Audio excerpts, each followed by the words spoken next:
lekvár je vlastne otázkou radosti, sa dá povedať, lebo nemá zmysel robiť pre mňa ako farmára niečo, čo nie je práve pôvodné a nejakým spôsobom tradičné. A žiadne tajomstvo to nie je. Proste v každej rodine sa varil slivkový lekvár.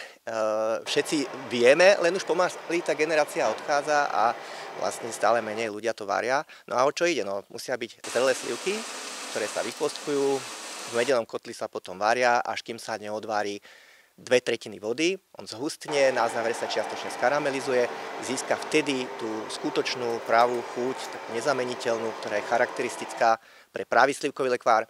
Do lekváru sa cukor zásadne nepridáva, tam treba dať ťažisko na sladké ovocie, aby bolo. No a zaujímavosťou toho lekváru je, že on sa vlastne takto vyrábal stáročia tu na Slovensku alebo v Úhorsku, aj v širšom priestore, napríklad aj na Morave. No a on mal tú zásadnú vlastnosť, že on sa nekazí. To znamená, on ako keby zaschne na povrchu a to je jeho konečná fáza. To znamená, niekedy zaschol až tak veľmi, že ho gazdinky museli ako posekať, porezať a nanovo proste s vodou na šporáku trošku vymiešať, aby sa dal natierať.